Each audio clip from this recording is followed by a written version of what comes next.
मागील आठवड्यामध्ये आपण काही विषय पाहिले होते. आजच्या मीटिंगमध्ये आपण महत्त्वाचा आपला पहिला मुद्दा असणार आहे, तो म्हणजे भारतीय न्यायसंहिता. आपल्याला भारतीय न्यायसंहिता सुद्धा माहिती असणं गरजेचं आहे, अपेक्षित आहे. कारण आपण जर का समाजामध्ये जनतेचे प्रश्न सोडवतोय, तर बऱ्याचशा अशा काही घटना अ, आपल्या समोर येतात, की ज्या घटनेतून आपल्याला अ, बऱ्याचशा विरोधाला सामोरं जावं लागतं. काही वेळेमध्ये आपल्यावर सुद्धा अ, अन्याय होण्याची शक्यता असते. आपल्यावर सुद्धा अ, कायद्याच्या दृष्टिकोनातून अडकवण्याचा प्रयत्न केला जातो, हल्ला होण्याचा प्रयत्न असतो किंवा बऱ्याचशा अशा घटना असतात. मग अशा वेळेमध्ये आपल्याला कायदा माहिती असेल, लास्ट टाईमच्या मीटिंगमध्ये सुद्धा सांगितलं होतं, की आपण एक पत्रकार आहोत, आपण एक वकील आहोत. म्हणजेच काय? तर आपल्याला पहिली गोष्ट म्हणजे कायदा माहिती असणं गरजेचं आहे आणि म्हणून त्याकरिता आपण भारतीय न्याय संहिता कारण आता याच्या आधी आय-पी-सी होतं. आय-पी-सी सेक्शन आपल्याला बऱ्यापैकी प्रत्येकाला माहिती होते. काहींना नसतीलही, परंतु बहुतेकांना आय-पी-सी सेक्शन माहिती होते.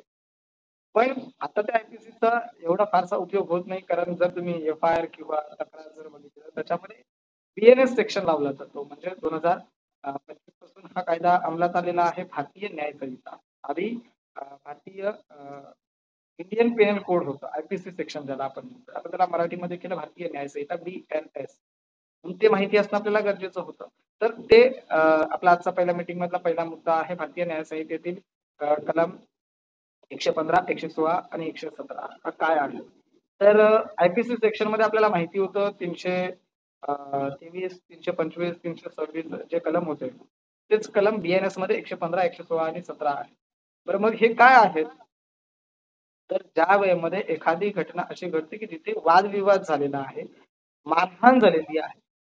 तर मारहाणीमध्ये प्रकार असतात वेगवेगळ्या प्रकारचे घटनेमध्ये एखादी घटना घडते, एखादा अपघात घडतो. त्या ठिकाणी जी मारहाण होते, आरोपी असेल, फिर्यादी असेल, जी पण दोघांमध्ये अ, चलबिचल होते त्यावेळेमध्ये जी काही मारहाण केली जाते त्या मारहाणीमध्ये प्रकार असतात.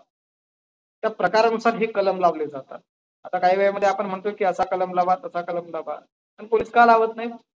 कारण त्या प्रकारचं मारहाण प्रत्यक्षामध्ये दिसत नसते आणि म्हणून तसा कलम लावला जात नाही.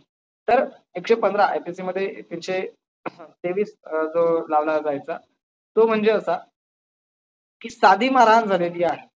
2 मित्र आहेत, एका ठिकाणी बसलेले आहेत, बोलाबाली झाली, एकमेकांना हाताने मारणं, पायाने मारणं, लाथाबुक्क्याने मारणं, जे वादविवाद होतात त्यांच्यामध्ये शाब्दिक पहिल्यांदी चालू होते आणि नंतर मग लाथाबुक्क्याने मारहाण करणं, हाताने मारणं किंवा एकमेकाची गळपट्टी धरणं किंवा कानफडीत मारणं असे जे प्रकार घडतात, तर त्या वेळेमध्ये जो साधी मारहाण किंवा आतून लागलेला मार असतो. म्हणजे आपण ज्याला मुका मार म्हणतोय, असं मारलेला असेल किंवा वल दिसत असेल. आता समजा काठीने जर का मारलेला असेल, परंतु त्याचा काही पुरावा दिसत नाही आणि वल दिसत असेल, तर मग तिथे 115 हा सेक्शन लावला जातो भारतीय न्याय संहितेनुसार. त्याच्यापेक्षा थोडा जास्त दुखापत असेल, कुठेतरी रक्त निघत असेल किंवा लागला असेल, जास्त मार झालेला असेल किंवा ते स्पष्टपणे दिसतंय, म्हणजे हाताची बोटं स्पष्ट दिसतात, कुठेतरी रक्त निघालेलं दिसतंय, कुठेतरी नख लागलेलं दिसतं, कधी-कधी उरबाडे होते. त्याच्यामध्ये एखाद्याला नख लागला जातो, त्याच्यातून रक्त निघतं. काही वेळामध्ये एखादी छोटीशी वस्तू असते हातामध्ये, ती लागली जाते. हातामध्ये घड्याळ असेल, हातामध्ये ब्रेसलेट असेल किंवा चेन असेल, ती खेचताना रक्त निघाला असेल किंवा अशी छोटीशी जखम ज्याला आपण म्हणतोय, जखमेसारखा तो प्रकार असतो. तर असा काही प्रकार घडला असेल, तर त्या वेळेमध्ये 325 नुसार आय-पी-सी सेक्शन आणि बी-एन-एस नुसार 116 लावला जातो. त्याच्या पलीकडे जर जास्त गंभीर जर असेल, की ज्याच्यामधून एखादं हाड मोडलं असेल, फ्रॅक्चर झालं असेल किंवा एखाद्या वेळेमध्ये असे काही जोरात दंगल प्रकार आपण ज्याला म्हणतोय, की अति भयानक प्रकार जो मारामारीचा असतोय, ज्याच्यामध्ये कुठल्यातरी धारदार शस्त्र असतं, चाकू असेल, छुरा असेल, तलवार असेल किंवा अशा प्रकारचे जे काही शस्त्र असतात, तर त्या वेळेमध्ये ही याच्याने केलेली जी दुखापत असते, एखादं हाड मोडलेलं असेल किंवा मोठी जखम झालेली आहे, शिरा कापलेल्या आहेत किंवा तुटलेल्या आहेत किंवा जास्त प्रमाणामध्ये रक्त निघतंय किंवा डोकं फोडलेलं आहे किंवा काहीतरी गंभीर दुखापत ज्याला आपण म्हणतोय, एकदम अति भयानक दुखापत ज्याला आपण म्हणतोय, गंभीर स्वरूपाची ज्याला आपण दुखापत म्हणतोय, अशी दुखापत जर झालेली असेल, तर त्या वयामध्ये 117 लावलं. काही वेळेमध्ये काय असतं, की तुम्ही जर एफ-आय-आर एखाद्याची जर बघितली, तर त्याच्यामध्ये 115, 116, 117 तिन्ही कलम टाकले जातात. का? तर त्यामध्ये जो जबाब दिला जातो किंवा जे स्पष्टपणे दिसतं, त्यानुसार तो काही ठिकाणी वरखडलेला असेल किंवा काही ठिकाणी लाथाबुक्क्यांचा मार बसलेला असेल, तो जो मुका मार ज्याला आपण म्हणतोय, तर त्यानुसार 115 कलम लावला जातो. थोडीशी कुठेतरी हातामध्ये ब्रेसलेट असेल, घड्याळ असेल, ते लागलं त्याच्यामध्ये कुठेतरी खरचटल्याने थोडंसं रक्त निघते म्हणून 116 पण लावलं आणि गंभीर मोठ्या धारदार शस्त्राने, तलवारीने, चाकूने कुठेतरी भोसकलेला आहे किंवा जास्त मोठी जखम गंभीर दुखापत केलेली आहे, त्याच्यामध्ये भरपूर रक्त बाहेर पडलेलं आहे, अशी जर असेल तर 117 सुद्धा लावलं जातं. म्हणजे काही ठिकाणी तीनही कलम आपल्याला बघायला मिळतात. म्हणजे हे सुद्धा आपल्याला माहिती असणं गरजेचं आहे, की भारतीय न्याय संहिता बी-एन-एस सेक्शननुसार 115, 116 आणि 117 कधी लावला जातो. हे आपल्या प्रत्येकाला माहिती असणं काही वेळेमध्ये काय होतं, की एखादी गंभीर स्वरूपाची घटना असते, गंभीर स्वरूपाची मारहाण केली जाते आणि त्याच्यामध्ये फक्त 115 किंवा 116 कलम लावला जातो किंवा 115 लावला जातो किंवा फक्त 116 लावला जातो. मोठं लोखंडी सळई घेतलेली आहे किंवा समोरच्या आरोपीच्या हातामध्ये कुठलातरी सुरा आहे, चाकू आहे आणि सुरा, चाकू हातामध्ये असताना सुद्धा कलम त्याच्यामध्ये फक्त 116 लावलेला आहे. तर तिथे जर आपण फिर्यादीच्या बाजूने असेल तर आपण सांगितलं पाहिजे. आपल्याला माहिती आहे ही गंभीर स्वरूपाची ही दुखापत आहे. ह्याच्याने काहीतरी मोठा प्रकार घडू शकतो किंवा संदर्भित व्यक्तीला त्या व्यक्तीला मोठी गंभीर इजा होऊ शकते किंवा मृत्यूस कारणीभूत सुद्धा होऊ शकतो. मग अशा वेळेमध्ये 117 लावणं गरजेचं आहे. कारण मारहाण करताना मोठं लाकूड आहे किंवा काठी आहे किंवा ते हत्यार आहे. हे दिसतंय. ते दिसत असल्यामुळं आपण अशा ठिकाणी कारवाई करणं गरजेचं हा कलम लावला की नाही, तो पाहणं गरजेचं आहे आणि जर नसेल लावलेला, तर आपल्याला माहिती असल्या कारणानं आपण एक समाजसेवक, सामाजिक कार्यकर्ता अ, किंवा माहितीगार एक व्यक्ती अ, असल्या कारणानं आपण हे सांगणं गरजेचं आहे, की अशा प्रकारचा गुन्हा एवढ्या गंभीर स्वरूपाचा असताना आपण हा कलम लावला का नाही हा जाब सुद्धा आपण विचारला पाहिजे. त्याकरता आपल्याला हे कलम माहिती असणं गरजेचं आहे. भारतीय न्याय संहितानुसार कलम 115, 116 आणि 117 हे दुखापतीचे मारहाण केल्यानंतरचे कलम लावले जातात. साध्या प्रमाणामध्ये जर असेल तर 115, थोडी गंभीर स्वरूपाची असेल तर 116 आणि अतिगंभीर स्वरूपाची असेल तर तिला 117 कलम वापरला जातो, लावला जातो. हे जरी भारतीय न्याय संहितेचे 3 कलम आपण आज पाहिले. बाकीचे कलम आपण पुढच्या रविवारी पाहणार आहोत. त्यानंतर आपले मानवाधिकारचं कार्य कशाप्रकारे असतं, आपले मानवाधिकार कशाप्रकारे कार्य करतात. 2-3 दिवसांपूर्वी घडलेलं आणि आपण केलेलं काम, ज्या काही 2-4 दिवसांमध्ये आपण कामं केली, त्या संदर्भातीलच मी माहिती देतो. इतर माहिती देण्यात काही वावगं ठरणार नाही. जे आपण ज्या आठवड्यामध्ये काम करतोय ते जर काम आपल्या प्रत्येकापर्यंत पोहोचलं तर नक्कीच प्रत्येकाला आपल्या परिसरामध्ये कशाप्रकारे काम करायचं आहे हे सुद्धा लक्षात येईल. आपल्या एका पदाधिकाऱ्याच्या संदर्भातच घडलेली घटना होती. ठाणे परिसरामधील, ठाणे शहरामधील ही घटना होती. त्यांचं बँक लोन होतं. बँक म्हणजे फायनान्स प्रायव्हेट बँक होती. त्याच्यामध्ये लोन होतं आणि त्यांचं त्या बँकेने जेव्हा त्याचं व्हॅल्युएशन केलं त्या लोनचं, तर त्या बँकेकडून चुकी झाली होती. त्याचं व्हॅल्युएशन जास्त दाखवलं गेलं आणि जबरदस्तीने त्या बँकने किंवा त्या फायनान्स कंपनीने संबंधित व्यक्तीला जास्त रक्कम घ्यायला लावली, की तुम्ही एवढी रक्कम घ्या, की तुमची जास्त रक्कम निघते. आता कुठल्याही व्यक्तीला जेव्हा जास्त रक्कम मिळते, तर कुठली व्यक्ती सोडत नाही. मी जर का 10,000चं लोन घेतलेलं आहे आणि वरून मला ₹1000 हे फायनान्सवाले एक्स्ट्रा देतात, की हे घ्या तुम्हाला मिळतात, तर कोण सोडणार आहे? म्हणून संदर्भित व्यक्तीने सुद्धा ते घेतलं. परंतु काही दिवसानंतर लगच्या लगेच आता लोनमध्ये टेन्युअरमध्ये आल्याच्या नंतर आपण तो विचार करतोय, की आता जर माझा 10,000चं लोन आहे, एक्स्ट्रा मला अमाउंट ₹1000 मिळालेली आहे आणि माझा मंथली इन्स्टॉलमेंट ₹300 आहे, तर मी ₹300च भरणार आहे. हा प्रत्येकाचा एक हे असतं. तर त्या पद्धतीने त्यांचं नियमित चालू होतं, परंतु अचानक त्यांना बँकेचा फोन येतोय आणि तुम्ही जी वरची अमाउंट घेतलेली आहे, ती आत्ताच्या आत्ता रिटर्न करा बँकेला. अशा प्रकारच्या काही हॅरेसमेंट सुरू झाली. त्या पदाधिकाऱ्यांनी आपल्याला कळवलं, की सर असा-असा प्रकार आहे. त्यांना म्हटलं, "ठीक आहे, काही हरकत नाही. आता कुठे होत नाही. व्हॅल्युएशन जरी बदललं, तरी आपण त्यांच्याकडे मागायला गेलेलो नव्हतो पैसे. बँकेने स्वतःहून आपल्याला पैसे दिलेले आहेत. त्याच्यामुळं व्हॅल्युएशन कमी हो किंवा जास्त होऊ दे, ही जबाबदारी ती त्या बँकेची, त्या फायनान्सची. मग दुसऱ्या दिवशी गेल्याच्या नंतर संबंधित बँक मॅनेजरने त्या व्यक्तीची माफी सुद्धा मागितली, की आमच्या नजरचुकीनं ज्या गोल्ड लोन होतं, त्या गोल्डचं जे कॅरेटमध्ये रूपांतरण होतं, ते चुकीच्या पद्धतीने लावलं गेलं होतं. म्हणून तुम्हाला एक्स्ट्रा अमाउंट दिली होती. ती आमची चुकी होती. त्याबद्दल आम्ही क्षमा मागतोय. म्हणजे त्या महिलेची क्षमा सुद्धा त्यांनी मागितली. परंतु मुद्दा असा आहे, क्षमा मागितली इथे विषय संपतो का? आपल्या प्रत्येकाला ते माहिती असणं गरजेचं आहे. की क्षमा मागितली म्हणजे विषय संपला का? कदापि नव्हे. त्यांना धडा शिकवणं गरजेचं आहे. आता या व्यक्तीकडे पैसे होते म्हणून त्या व्यक्तीने पैसे नेऊन दिले. क्षमा मागितली पण पैसे मागितले ना त्यांनी तात्काळ. म्हणजे आपल्याला न्याय मिळाला का? नाही. त्या ठिकाणी आपण स्वतः तत्परतेने आवाज उठवणं गरजेचं आहे. त्यांनी माफी मागितली, माफी मागून काय? पैसे तर भरायला लागले. जर का त्या व्यक्तीकडे पैसे नसते, तर त्या व्यक्तीने काय केलं असतं? हा प्रश्न माझा होता. म्हणून आपण त्या ब्रांच मॅनेजरला सांगितलं, की साहेब त्यांना आपण मान-सन्मान दिला. साहेब नमस्कार असे शब्द वापरले. त्याच्यानंतर त्यांना एवढंच प्रश्न केला, की साहेब आपण ही चूक केली, माफी मागितली, परंतु याच्यापुढे पुन्हा अशी चूक होता कामा नये. हे त्याने लांबूनच ऐकल्यानंतर तो त्या व्यक्तीला म्हणतोय, की "मी कोणाशीही बोलणार नाही. मी फक्त कन्झ्युमरशी बोलणार. मला माहिती नाही, मला कोणाशी बोलायचं नाही." त्या व्यक्तीने एवढंच म्हटलं, "स्पीकरला फोन कर." स्पीकरला फोन केल्याच्या नंतर त्यांना आपण सुरुवातीला चांगल्या प्रकारे रिस्पेक्ट दिला होता. साहेब म्हणून त्याला मान-सन्मान दिला. परंतु त्याला असं वाटलं, की मी मागितलेली माफी हा कुठेतरी माझा कमीपणा आहे आणि तो आता कुठेतरी बाहेर जाईल. म्हणून तो थोडासा घाबरला आणि म्हणून त्याने बोलायला नाकारलं. म्हणून आपण त्या व्यक्तीला सांगितलं, की फोन जो आहे हा स्पीकरला टाक. ज्या वेळेमध्ये फोन स्पीकरला गेला, त्या वेळेमध्ये त्याला अरे-तुरेचीच भाषा वापरली. त्याला स्पष्ट भाषेमध्ये सांगितलं, की कन्झ्युमर लॉनुसार तुम्हाला प्रत्येक कस्टमरशी, प्रत्येक कन्झ्युमरशी संयमाने बोलणं गरजेचं आहे. त्यांना समजून सांगणं गरजेचं आहे. तुमची चूक तुम्हाला मान्य करणं गरजेचं आहे आणि तुमच्या चुका या कन्झ्युमरवर, कस्टमरवर, त्या गिरायकावर, त्या ग्राहकावर तुम्ही लादू शकत नाही. हा कन्झ्युमर प्रोटेक्शन लॉ आहे. असं सांगितल्यानंतर त्याला कळतं, की आता माझं काहीतरी होणार.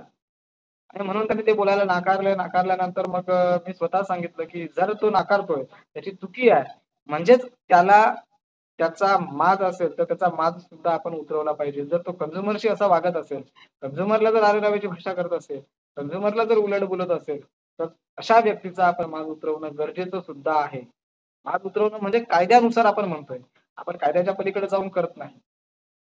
अशा वेळेमध्ये जेव्हा आपण वाद केला, त्याचा सीनियरचा नंबर मागितला. त्यांना आपण स्ट्रिक्टली सांगितलं, की हा घडलेला प्रकार आमच्याकडे संपूर्णपणे रेकॉर्ड आहे आणि हा रेकॉर्डच आम्ही आणि तुम्ही केलेलं जे प्रकरण आहे किंवा आमच्या कन्झ्युमरची केलेली जी फसवणूक आहे, ही आम्ही आर-बी-आयला पोहोचवतोय आणि कन्झ्युमर कोर्टमध्ये हे संपूर्ण प्रकरण आम्ही घेऊन जातोय आणि तुम्हाला कायद्यानुसार धडा शिकवतोय आणि नक्कीच तुमची जी काही प्रायव्हेट फायनान्स आहे, ही बंद करण्याचा आम्ही नक्कीच प्रयत्न करणार. असं सांगितल्यानंतर थोडंसं ते घाबरले आणि मग ते ऐकून त्याची दुसरी जी मॅनेजर जी होती ती त्या ठिकाणी आली आणि त्यांनी सुद्धा माफी मागितली, की "सर, जे कन्झ्युमरच्या बाबतीमध्ये घडलंय त्याबाबत आम्ही माफी मागतोय." त्याच्यानंतर म्हटलं, "मॅडम माफीचा प्रश्न राहिला, संपला. आम्ही तिथेच तो विषय स्टॉप केला होता. परंतु आमचं म्हणणं एवढंच होतं, की याच्यापुढे कन्झ्युमरला अशी हॅरेसमेंट करता कामा नये. कारण जेव्हा एक टेन्युअर तुमचा चुकतोय, 1 हप्ता जेव्हा तुमचा चुकतोय, तेव्हा तुम्ही हजारो त्या कस्टमरला फोन करून त्रास देताय, त्याच्या घरी जाऊन बसताय आणि आज तुमच्या चुका झाल्यात आणि वरून तुम्ही वर तोंड करून बोलतायत, हे चुकीचं आहे." आणि त्या ब्रांच मॅनेजरला एवढंच सांगा, तू माफी मागितली म्हणजे विषय संपतो असा नाही. त्या तुमच्या चुका आहेत. तुम्ही बॉस नाहीयेत. तुम्ही कन्झ्युमरचे सेवक आहात, कस्टमरचे सेवक आहात, ग्राहकाचे सेवक आहात. तुम्ही सेवा करण्यासाठी तिथं बसलेला आहात. तुम्ही मॅनेजर म्हणजे काय हे पहिल्यांदा शिकून घ्या आणि नसेल शिकवलं तर त्या बेअक्कल मॅनेजरला पहिल्यांदा शिकवा. अशाच प्रकारची त्यांना आपण भाषा वापरली. मग त्या दुसऱ्या मॅनेजरने म्हटलं, की "साहेब कदाचित तुम्ही त्यांना अरेरावीची भाषा वापरली म्हणून त्यांनी तुमच्याशी बोलायला नाकारलं." त्याला आपण स्पष्ट सांगितलं, "आमच्याकडे रेकॉर्डिंग आहेत." साहेब नमस्कार. म्हणजे साहेब शब्द वापरणं त्यांना अरेरावी झाली का? किंवा त्यांना मान-सन्मान नाही का? मग त्यांची काय आरती करायची होती का? म्हणजे पहिल्याच गोष्टी तुम्ही चुकी केले आणि वरून तुम्हाला साहेब सांगायचं आणि वरून तुम्ही मान-अपमानाच्या गोष्टी आम्हाला शिकवताय. मग थोडंसं त्यांना म्हटलं, की "ठीक आहे मॅडम तुमचीही रेकॉर्डिंग आम्ही आर टाकतोय आणि मग खरं काय प्रकरण आहे ते समोर येऊ द्या." माझ्याकडे संपूर्ण प्रकरणाची चौकशी तुम्ही करायला हरकत नाही. तुमच्याकडे रेकॉर्ड असतील, तुम्ही रेकॉर्डिंग काढा. आमच्याकडे रेकॉर्डिंग आहेत, आम्ही रेकॉर्डिंग सबमिट करतोय. कोणी कोणाला शिवीगाळ केली आणि कोणी कोणाला रिस्पेक्ट दिला आणि जर का सत्य असेल, तर नक्कीच आम्ही त्या मॅनेजरला घरी बसवायला भाग पाडू. मग त्यानंतर पुन्हा त्या मॅनेजरने रिक्वेस्ट केली, की सर मी त्याच्या वतीनेही माफी मागते, मी ब्रांचच्या वतीनेही माफी मागते आणि जो घडलेला प्रकार होता त्याच्या वतीने सुद्धा माफी मागते. बऱ्याचशा काही गोष्टी म्हणजे त्या ठिकाणी आपण लगेच त्याला विरोध करणं गरजेचं आहे. कारण कन्झ्युमर प्रोटेक्शन लॉ म्हणतो, की ग्राहकाची अशी फसवणूक पहिली गोष्ट म्हणजे होता कामा नये. तर पहिली गोष्ट. त्यानंतर दुसरी गोष्ट म्हणजे त्या ग्राहकाशी तो मॅनेजर असेल किंवा त्या बँकेचा मालक असेल, तरी सुद्धा कन्झ्युमरशी, ग्राहकाशी सौजन्यतेने, नम्रतेने, शीलतेनंच वागणं गरजेचं आहे. त्यांचा रिस्पेक्ट करणं गरजेचं आहे. आपण त्यांना साहेब म्हणतोय मान्य आहे. आपण त्यांना साहेब बोलावं कशानुसार? त्यांच्या अभ्यासानुसार, त्यांच्या पोस्टिंगनुसार. परंतु त्या मॅनेजरने, त्या मालकाने कोणी व्हॉटएव्हर जो पण कोणी असेल त्या खुर्चीवर बसलेला, त्या प्रत्येकाने ग्राहकाशी सौजन्याने, प्रेमाने वागणं गरजेचं आहे. हे प्रत्येकाने लक्षात ठेवणं गरजेचं आहे. आणि अशीच भाषा आपण शिकवल्यानंतर त्यांनी पुन्हा एकदा माफी मागितली. त्यानंतर मला वाटतं त्याच बँकेमध्ये दुसरंही काहीतरी प्रकरण आहे. लवकरच आपण ते उघड करतोय आणि त्या संदर्भात कन्झ्युमर लॉ नुसार अ, ग्राहक संरक्षण केंद्राशी संपर्क करून त्यांची तक्रारी करण्याच्या आपण प्रयत्नामध्ये आहोत. त्याचबरोबर अ, मानवाधिकार आयोगामध्ये सुद्धा संबंधित व्यक्तींची किंवा आपल्या ग्राहकांची फसवणूक केली जाते. ही बँक कशी फसवणूक करते, हे त्यांना सुद्धा दाखवून देणार आहोत आणि आर-बी-आयला जी आर-बी-आयच्या गाईडनुसार काम करत नाहीत किंवा आर-बी-आयच्या गाईडलाईननुसार कुठल्याच ग्राहकाला सुविधा दिल्या जात नाहीत, हे दाखवून देण्याचा सुद्धा प्रयत्न करणार आहोत. फक्त त्याचा पुरावा आपल्यापर्यंत येणं गरजेचं आहे. तर अशा प्रकारे आपल्याला ही झाली आत्ताची जस्ट 2 दिवसापूर्वीची घटना आहे. प्रकरण आहे. तर अशा प्रकारे आपल्याला प्रत्येकाला काम करायचं आहे. आता हे काम करण्याची धमक किंवा हे काम करण्याची ताकद किंवा हे काम करण्यासाठीचा अभ्यास आपल्याला कसा लक्षात येईल, कसा कळेल? तर आपल्या मानवाधिकारच्या माध्यमातून आपण ज्या मीटिंग्स अरेंज करतोय ह्याच्यामध्येच सगळे आता आज आपण जसं बघितलं कलम. ठीक आहे, तुम्हाला मान्य आहे, मला माहिती आहे तुम्ही सर्व हुशार लोकं आहात, अभ्यासू लोकं आहात, अ, चांगले कर्तव्यदक्ष नागरिक आहात. परंतु एखादी घटना घडते आणि त्या घटनेमध्येच आपण अडकतोय. मग जर आपण कर्तव्यदक्ष, अभ्यासू त्याच्यानंतर ज्ञानी लोकं असताना मग आपल्यावर अशी वेळ का येते? आता ते प्रश्न आपल्या प्रत्येक नागरिकाला आहे. कारण मागील वर्षी 2021 साली, मागील वर्षी नाही 2021 सालापासून आमच्या संपर्कामध्ये सोलापूर जिल्ह्यातून काही होते. त्या व्यक्तींचा वैयक्तिक परिचय मला नव्हता. परंतु त्यांच्या अभ्यासानुसार मला स्पष्ट दिसत होतं, की संबंधित व्यक्ती ही सायको प्रकारची आहे आणि अर्धवट माहिती असलेली व्यक्ती आहे. कुठेतरी लोकांना ज्येष्ठ नागरिक सांगून कुठेतरी फसवणूक करून एका संस्थेची स्थापना, अन्याय, भ्रष्टाचार वगैरे अशा नावाचा वापर करून अ, या संस्था चालवायच्या आणि लोकांना गुरफटून ठेवायचं. काही दिवसांपूर्वीच मी त्या संस्थेचं नाव बघितलं तर नाव बदललेलं आहे. जी वस्तुस्थिती आहे आणि त्या व्यक्तीच्या माध्यमातून एक थर्ड पर्सन उभी केली आणि त्या थर्ड पर्सन कडून आपल्याशी संपर्क झाला आणि त्यांनी आपल्याकडून मार्गदर्शनाची सुद्धा मागणी केली. आपण त्यांना मार्गदर्शन केलं, नाकारलं नाही. सांगण्याचं माझं तात्पर्य एवढंच आहे, की ज्या वेळेमध्ये त्या व्यक्तीवर गुन्हे दाखल झाले, त्यावेळी त्यांना आपली गरज भासली. ज्या वेळेमध्ये आपण त्यांना सांगत होतो, की अशा पद्धतीने काम करायचं नाही. अशा पद्धतीने काम केलं तर तुम्ही फसणार कारण तुम्ही पहिली गोष्ट म्हणजे तुम्ही इल्लीगल संस्था चालवताय. तुमची संस्था कुठल्या प्रकारची रजिस्ट्रेशन नाही. तुम्ही कुठेतरी खोटे प्रकारचे दाखले दाखवतायत आणि संस्था दाखवतायत. तर अशा भविष्यामध्ये तुमच्यावर गुन्हे दाखल होतील आणि झाले सुद्धा गुन्हे दाखल आणि आज त्यांच्यावर रडण्याची वेळ आली. आज त्यांच्यावर ते नाव बदलून दुसरं नाव घेऊन आता कोणाची संस्था आहे आपल्याला त्याच्याशी मतलब नाही किंवा पडायचं नाही. मी नावही नाही ते सांगणार.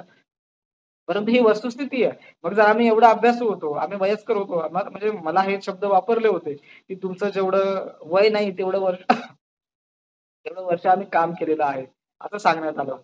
म्हणजे सांगण्याचं तात्पर्य आणि जेव्हा मला संबंधित व्यक्तीचा जेव्हा मला फोन आला, की साहेब मार्गदर्शन पाहिजे म्हणून, तेव्हा अक्षरशः मला हसू आलं.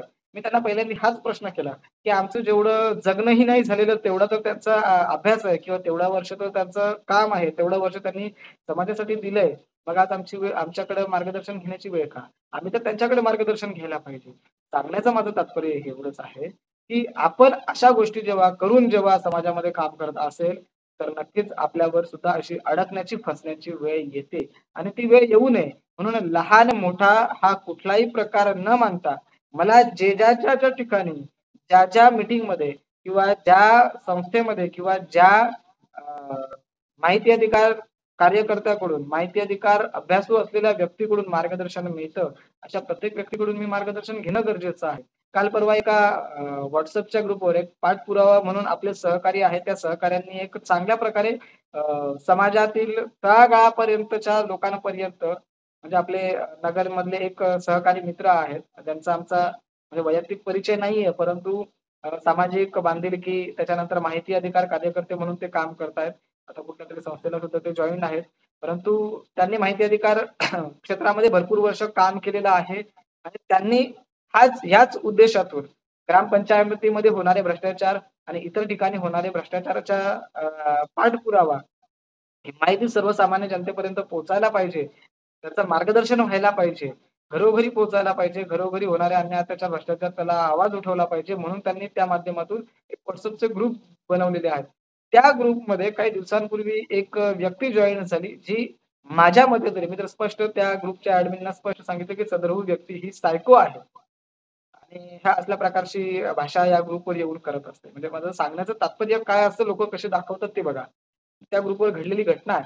त्या व्यक्तीने काही प्रश्न मांडले. त्या प्रश्नाला आपण चांगल्या प्रकारे उत्तर सुद्धा दिलं होतं.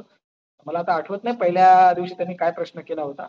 प्रश्न काय होता तो आठवत नाही, परंतु त्यांची मांडण्याची भूमिका कशी होती बघा. त्यांनी स्पष्ट भाषेमध्ये सांगितलं, की आणि त्यांच्या प्रोफाइलला लिहिलेलं आहे कायद्याचा. म्हणजे आता जेव्हा माझ्याशी ॲडमिनशी जेव्हा बोलणं झालं, सहकाऱ्यांशी बोलणं झालं, तेव्हा त्यांनी सांगितलं, की "साहेब, संबंधित व्यक्ती ही एका वकिलाच्या हाताखाली कुठेतरी त्याच्या ऑफिसमध्ये कारकुनाचं काम करतोय. त्यांना अभ्यास झालेला आहे आणि ते साहेबांचे जे काही ड्राफ्ट असतात, ते चोरून घेतात आणि ते आपल्यासारख्या अशा ग्रुपमध्ये येतात आणि लोकांशी कॉन्टॅक्ट करतात आणि त्यांना जेव्हा गरज लागते, तेव्हा ते ड्राफ्ट ते फक्त विकण्याचं काम करतात, त्याचं सेलिंग करण्याचं काम करतात." तर मला माहिती आहे ते, परंतु संबंधित व्यक्ती ही फक्त दारूच्या नशेमध्ये नशेच्या आहारी जाऊन आणि सायको असल्यामुळे हे असल्या प्रकारचे घाणेरडे प्रकार करत असते. त्याच्यामुळं आपण त्वरित कारवाई करावी. कारण ज्यांना गरज आहे ते कुठेतरी अजून अडकण्याचा किंवा अजून अशा भोंदू लोकांच्या मागे लागून फसण्याचा प्रकार घडण्याची शक्यता नाकारता येत नाही. त्या व्यक्तीने मेसेज असा केला होता, की तुम्ही किती कायदे अभ्यासक आहात किंवा तुम्हाला किती कायदा समजतो, किती अभ्यास आहे आणि त्यांनी एक प्रश्न केला होता. मला एक्झॅक्टली तो प्रश्न आठवत नाही, ग्रुपमध्ये आहे. तर त्या प्रश्नाचं जर तुम्ही उत्तर दिलात, तर खरं तुम्ही अभ्यासू आहात किंवा तुम्हाला माहिती अधिकार कळला, तुम्हाला कायदा कळला असा त्यांनी प्रश्न केला होता. आणि त्याच्यावर आपण चांगल्या भाषेमध्ये उत्तर दिलं. आपल्या काही पदाधिकाऱ्यांनी सुद्धा त्याला उत्तर दिलं. त्याच्यानंतर तो प्रत्युत्तर करता झाला नाही. त्याने उत्तर दिलं नाही. 2 दिवसानंतर त्याने पुन्हा एकदा एक प्रश्न केला, की वकिलांवर गुन्हा दाखल होतो का? किंवा वकिलांवर गुन्हा दाखल होतो की नाही?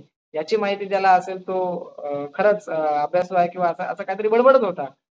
एकाने टाकलं होतं आणि त्याच्यावर आपण उत्तर सुद्धा दिलं आणि योगायोगाने आमच्या परिसरामध्ये वकिलांचा वाद झाला होता आणि एका वकिलावर मला वाटतं बरेचसे किमान 12 ते 15 कलमं लावून त्याच्यावर गुन्हा दाखल झालेला होता आणि त्या एफ-आय-आरची कॉपी जस्ट 1 दिवस आधीची, 1 दिवस म्हणजे 12 तासापूर्वीची एफ-आय-आर मी त्या ग्रुपवर पोस्ट सुद्धा केली आणि तो माणूस म्हणतोय, म्हणजे वकिलावर त्याला मी एवढे शब्द सुद्धा वापरले, की एफ-आय-आर नीट वाचा त्याच्यामध्ये स्पष्ट लिहिलेलं आहे ॲडव्होकेट. म्हणजे ज्यांच्यावर गुन्हा दाखल झाला त्याच्या नावापुढे ॲडव्होकेट सुद्धा लिहिलेला आहे. आता मी ओळखत असल्यामुळे मी स्पष्ट टाकलं ना आणि लेटेस्ट टाकलं, की जुनी कुठली घटना किंवा कुठलातरी संदर्भ द्यायचा हा प्रकार सुद्धा मी नाही सांगितला. तेव्हा तो माणूस त्याच्यावर कमेंट करतोय, की असं वकिलांवर गुन्हा दाखल होतच नाही. असं कुठेच कायद्यामध्ये नाही आणि त्याने नाव घेतलं एका प्रतिष्ठित वकिलांचं, ज्यांनी सरकारी वकील म्हणून चांगलं नाव कमवलेलं असा वकिलांचं नाव त्याने घेतलं आणि तो म्हणतोय, की या वकिलांची अशी स्टेटमेंट आहे, की वकिलांवर कुठल्याही प्रकारचा गुन्हा दाखल होत नाही. उज्ज्वल निकम नावाचे जे सरकारी वकील होते, जे आता खासदार झालेले आहेत, ज्याचा चांगला तगडा अनुभव आहे. अशा व्यक्तींच्या नावाने त्यांनी ती स्टेटमेंट सांगतो आहे. त्याला मी हेही सांगितलं, की अशी स्टेटमेंट कुठे असेल तर ती आम्हालाही दाखव. मुळात अशी स्टेटमेंट त्यांची कधीच नाही आणि नसणारही आहे. कारण असं शक्यच नाहीये, की वकिलावर गुन्हा दाखल होत नाही. काही जजवर झालेले आहेत. राष्ट्रपतींवर गुन्हा दाखल होऊ शकतो, पंतप्रधानांवर गुन्हा दाखल होऊ शकतो. तर वकिलांवर का होऊ शकत नाही? असा तर त्याला आपला प्रश्न होता. जेव्हा त्याला आपण ती एफ-आय-आर टाकली त्या वेळेमध्ये संबंधित व्यक्तीने सांगितलं, की आता तुमच्यावर गुन्हा दाखल होईल. तुम्ही असे वकिलांवर गुन्हे दाखल करायला जाता किंवा असं वेगळाच काहीतरी बडबडायला लागला आणि मग तो त्याचं भाषण सुरू करायला लागला. दुसऱ्या-तिसऱ्या मेसेजमध्ये त्याने भाषण सुरू केलं, की मी फुकटमध्ये लोकांना न्याय देतो, तुम्ही लोकांकडून विकत घेता, तुम्ही लोकांना विकता, संबंधित अशा बरेचसे काही तो बोलत होता. आणि याच्यावरूनच लक्षात आलं, या व्यक्तीला आपण ना प्रश्न विचारला, ना काही मार्गदर्शन मागितलं, ना काही त्या ग्रुपवर विचारलं. मग हा व्यक्ती आपण दुसऱ्याला सांगत असताना मध्येच येऊन कुठेतरी तुम्ही विकत घेता किंवा विकत देता, लोकांना हे करता, ते करता म्हणजे स्वतःच्या गोष्टी तो तिथे टाकत होता. आणि तो म्हणतोय, "मी समाजसेवक आहे, मी एवढी वर्ष सेवा केली, मी एवढे वर्ष लोकांना फुकट सांगत गेलोय." आणि त्याची माहिती काढली तेव्हा ती वेगळीच निघाली. मला सांगायचं तात्पर्य एवढंच आहे, की बरेचसे असे माहिती अधिकार कार्यकर्ते असतील किंवा कायदेविषयक माहिती सांगणारे असतील किंवा इतर काही गोष्टी सांगणारे असतात. परंतु हे बंधू आहेत. म्हणजे जसं आपण बंधू बाबा जसं म्हणतोय, त्याच प्रकारचे हे कायद्यासंदर्भातले, माहिती अधिकारासंदर्भातले बंधू आहेत. कारण बरेचसे माहिती अधिकार कार्यकर्ते सुद्धा ज्यांना काहीच माहिती नाही. कारण त्यांना साधा अपील कुठे करायचा, साधा माहिती अधिकाराचा अर्ज कसा करायचा, कुठे करायचा, किती काळापर्यंतचा करायचा किंवा कुठल्या माहितीसाठी आपण काय लिहिलं पाहिजे, काय मागणी केली पाहिजे ह्याचाही अभ्यास नाही आणि ते स्वतःला ग्रेट असे माहिती अधिकार कार्यकर्ते सुद्धा समजत असतात. कारण असे आपल्याला रोजचे भेटत असतात. ही वस्तुस्थिती आहे. तर जरी आपल्याला अशी काही माहिती असली, तरी आपण समाजामध्ये आपल्याला जोपर्यंत पूर्ण माहिती नाही, तोपर्यंत कधीही वायफळ चर्चा किंवा वायफळ बडबड करू नये. कारण आपला त्या ठिकाणी हशा होतोय आणि भविष्यामध्ये आपल्याला जे आपण काम करतोय, त्याला सुद्धा लोकं नाव ठेवण्याची शक्यता नाकारता येत नाही. म्हणून आता काही कलम आम्हाला सुद्धा समजत नाही किंवा काही कायदा असतो तेव्हा त्या कायद्यामध्ये पळवाट काढली जाते. त्यावेळेस आम्ही सुद्धा मार्गदर्शन घेत असतो. पोलिसांचा असेल किंवा इतर कायदेतज्ञांचा असेल, वकिलांचा असेल, जज लोकांचा असेल, त्या लोकांचं सुद्धा मार्गदर्शन घेत असतो. का? कारण माहिती आहे, इथे पळवाट काढलेली आहे किंवा तो कायदा आपल्याला माहिती नसेल, तो माहिती अधिकारामध्ये का पळवाट काढली किंवा ती माहिती का दिली नाही. आपण मार्गदर्शन घेणं गरजेचं आहे. आपल्याला कितीही अभ्यास असला, आपल्याकडे कितीही नॉलेज असलं, कितीही ज्ञान असलं, तरी माणूस मरेपर्यंत विद्यार्थी असतो, प्रत्येकाने लक्षात ठेवणं गरजेचं आहे. म्हणून त्याप्रमाणेच आपण मागणी करणं अ, किंवा शिकत राहणं, लक्षात ठेवणं गरजेचं आहे. आता मॅक्सिमम आपली दर रविवारी जर का मीटिंग असते, त्या मीटिंगमध्ये आपल्याला कुठल्याही प्रकारचं शुल्क न घेता जर का मिळतं. बाहेरच्या ठिकाणी जर तुम्ही बघितलं तर मी स्वतः 2 वर्ष माहिती अधिकार कायदा आम्ही फुकट नाही शिकलो. आम्ही पैसे भरून माहिती अधिकार कायदा शिकलो. काही ठिकाणी कायद्याचा अभ्यास सुद्धा कन्झ्युमर प्रोटेक्शन लॉ सुद्धा आम्ही पैसे भरून शिकलेलो आहोत किंवा पर्यावरणचा जो काही कायदा आहे, ते सुद्धा काही ठिकाणी मी स्वतः माझ्याकडे त्याचे सर्टिफिकेट्स आहेत काही ठिकाणी जे कायदेतज्ञ आहेत त्यांच्याकडून घेतलेले. अरे, म्हणजे आम्ही तर जर पैसे देऊन जर ह्या गोष्टी शिकतोय आणि आपल्याला जर त्या गोष्टी फुकट मिळतात, तर आपण पदाधिकारी म्हणून, सदस्य म्हणून आपण तत्परतेनं ते ऐकणं आणि आपल्या कामासाठी त्याचा वापर करणं गरजेचं आहे. आता ह्या गोष्टी आपल्याला सोशल मीडियावर लगेच मिळतात किंवा जे आता एआय आलेलं आहे. ChatGPT आलेला आता बऱ्याचशा जणांना ती सवय पडलेली आहे. ते काही असलं तरी आपण लगेच त्या एआयवर टाकायचं. एआय लगेच आपल्याला ते किंवा ChatGPT ते सगळं आपल्याला माहिती पुरवतं. परंतु बऱ्याचशा वेळेमध्ये ते ChatGPT किंवा ते एआय जे टूल्स आहेत, ते सुद्धा चुकीची माहिती देतं. त्याचा पुरावा मला वाटतं आपल्या ग्रुपवर सुद्धा ही खोटी माहिती कशी दिली जाते, ते आम्ही पुराव्यासह म्हणजे ChatGPT सुद्धा खोटी माहिती देतं, चुकीची माहिती देतं. त्याचा पुरावा आपल्या पदाधिकाऱ्यांच्या माध्यमातून आपण सिद्ध केलेला आहे. म्हणजे त्याचे आम्ही स्क्रीनशॉट काढले. आम्ही त्या ChatGPTला माहिती विचारली आणि त्याचे स्क्रीनशॉट काढले. आता माहिती म्हणजे काय? जे आपल्याला माहिती नाही असं नाही. जे आपल्याला माहिती आहे. ती माहिती म्हणजे कुठली? जो आपला गाडीसाठीचा जो कोड दिलेला असतो बघा, MH0448 समथिंग जे असतात बघा. प्रत्येकाला माहिती असेल. प्रत्येक जिल्ह्याचा, तालुक्याचा वेगवेगळा आहे. तो आम्ही जेव्हा विचारला, जेव्हा आमच्या परिसरातला आम्ही जेव्हा 48 विचारला, तर 48 हा वसई विरार येतो. तर त्याला काहीतरी वेगळंच रत्नागिरी, रायगड असा काहीतरी जिल्हा दाखवला गेला होता. तर माझं सांगण्याचं तात्पर्य हे आहे, हे सर्वश्रुत आहे प्रत्येकाला माहिती आहे, की हा कोड कुठल्या तालुक्यासाठी, कुठल्या जिल्ह्यासाठी आहे. आणि ChatGPT किंवा हे Google किंवा हे जे काही तंत्रज्ञान टेक्नॉलॉजी आलेली आहे, ती कुठेतरी भलतंच दाखवतं. म्हणजे त्याच्यावर 100% अवलंबून न राहता जे खरं कायदा काय आहे, हे तपासून पाहणं, पडताळून पाहणं सुद्धा गरजेचं आहे. त्याच्यामुळं त्या गोष्टींचा सुद्धा आपण अभ्यास करणं गरजेचं आहे. ठीक आहे. त्याच्यानंतर याच पद्धतीनं आपल्या मानवाधिकारचं काम चालतं. कोणाला काही प्रश्न असेल तर प्रश्न विचारू शकतो. बाकीचे काही कलम आहेत पुढच्या आठवड्यामध्ये, पुढच्या मीटिंगमध्ये आपण पुढचे काही कलम घेणार आहोत. कोणाला काही प्रश्न आहे? कोणाचा काही जर प्रश्न असेल तर प्रश्न विचारू शकता. त्या आमच्या सहकार्याने प्रसिद्ध केली आणि तीच बातमी मी पाहिली आणि मला आश्चर्य वाटलं आणि स्वतः पोलीस निरीक्षकांनी तो पेपर स्वीकारला आणि मी फक्त ती व्हायरल केली. ती पोस्ट फक्त व्हायरल करण्याचं मी काम केलं. काही दिवसानंतर मी स्वतः जेव्हा पोलिस स्टेशनला जेव्हा गेलो त्यावेळेमध्ये साहेबांशी काही संपर्क झाला नाही. परंतु जे इतर पोलीस जे होते आता सगळे संपर्कातले चांगले ओळखीचे असल्यामुळं त्यांनी सांगितलं, की तुम्ही असं कसं केलं? किंवा तुम्ही चांगले संबंध असताना तुम्ही साहेबांच्या विरोधात सगळ्या गोष्टी करता किंवा असं काय केलं? म्हटलं आम्ही काय केलेलं? आम्ही काहीच केलेलं नाही. तुम्ही बातमी तपासा, बातमी कोणाच्या नावाची आहे. आणि एक पत्रकार म्हणून माझं काम आहे ते अ, प्रचार करणं ते माझं काम आहे तेवढंच मी केलेलं आहे. म्हणजे ह्या गोष्टी जास्त महत्त्वाच्या आहेत. त्याचबरोबर त्या ठिकाणी जेव्हा काही गोष्टींची आपण तपासणी केली, काही गोष्टी जेव्हा आपण पाहिल्या, तर आमच्या परिसरामध्ये म्हणजे जाता-येता जे मला काही दिसत होतं, एका राज्य महामार्गावर अनधिकृतपणे रस्त्याच्या बाजूला ऑलरेडी रस्ता खराब असताना सुद्धा रस्त्याला लागूनच एक अनधिकृत फोर व्हीलर त्याच्यामध्ये गॅसचा बाटला ठेवून तो तिथे टपरी चालवायचा, तिथे जेवण वगैरे तो बनवायचा. ती घटना माझ्या लक्षात आली. मी रोज पाहत होतो. त्याला विरोध आपण समोर जाऊन करू शकत नाही म्हणून मी ट्रॅफिक कर्मचाऱ्यांशी संपर्क केला. चांगल्या संपर्कातले होते. आपण त्यांना नेहमी सहकार्य करत असतो. त्यांच्याशी जेव्हा संपर्क केला, त्यांच्याकडनं माहिती घेतली त्यावेळेस त्यांनी सांगितलं, की साहेब अशा-अशा कलमानुसार 285 नुसार त्यांच्यावर जो काही कलम असेल त्या कलमानुसार त्यांच्यावर दंडात्मक कारवाई आपण केलेली आहे.